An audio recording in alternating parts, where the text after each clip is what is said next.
Kerosene ও petrol ঢেলে আগুনে পুড়িয়ে ফেলা হলো কয়েক মণ চিংড়ি। পরবর্তীতে গাড়ির চাকার তলায় পিষ্ট করা হয় পুড়িয়ে ফেলা সব বাগদা চিংড়ি।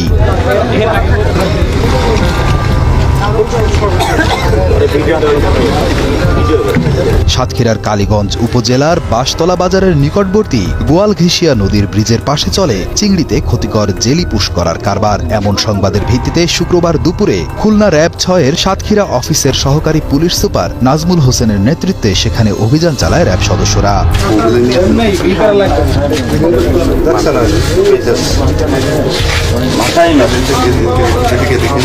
অভিযানে ৪ জন ব্যবসায়ী ও ১২ জন নারী শ্রমিককে আটক করা হয়। সেই সাথে জব্দ করা হয় ৭০০ কেজি জেলি পুষ্কৃত চিংড়ি ও পুশ করার কাজে ব্যবহৃত কয়েকটি সিরিঞ্জ এবং পানি মিশ্রিত ময়দা। আজকে গোপন সূত্রে সংবাদ পেয়ে আমরা একটা টিম নিয়ে এই কালীগঞ্জের এই এলাকায় আসি। অনুমান ৭০০ কেজি অবৈধ চিংড়িতে বিষাক্ত অপদ্রব্য আছে, এটা পুশ করার অবস্থায় পেয়ে আমরা ইউনো সাহেব এবং জেলা মৎস্য অফিসারের মাধ্যমে একটা মোবাইল কোড করি এবং এই সাকসেসফুল মোবাইল কোড করার পরে আমরা ১৬ জনকে গ্রেপ্তার করছি এবং তাদেরকে বিভিন্ন মেয়াদের সাজা দেওয়া হয়েছে। ব্যবসায়ী ফরিদ হোসেন ও রেজওয়ানের ভাড়াকৃত একটি ঘর ও তার পার্শ্ববর্তী একটি মাছের সেটের মধ্যে মেলে সব অপদ্রব্য পুষ্কৃত চিংড়ি। কতদিন ধরে করেন আপনারা এগুলো?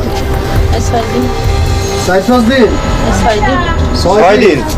র্যাবের উপস্থিতি টের পেয়ে পালিয়ে যায় মাছ ব্যবসায়ী রেজওয়ান সহ 2 জন।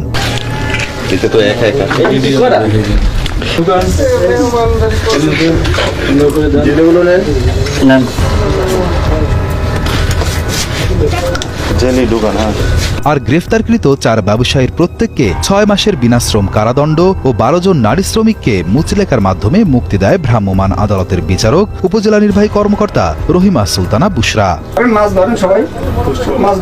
এ ধরনের অভিযানে সবসময় জেলা মৎস্য অধিদপ্তর পাশে আছে বলে জানান কালীগঞ্জ উপজেলার জ্যেষ্ঠ মৎস্য কর্মকর্তা মোহাম্মদ নাজমুল হুদা। আমরা এখানে এসে একটি অভিযান করি।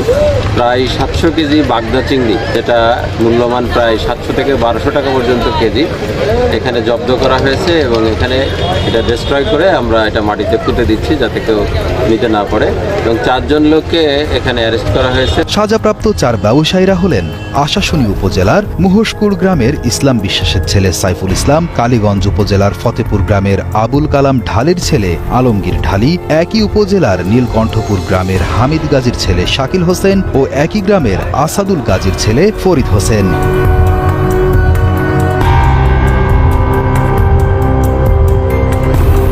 সাজাপ্রাপ্ত 4 ব্যবসায়ী জেলা কারাগারে রয়েছে বলে জানান জেলা পুলিশ।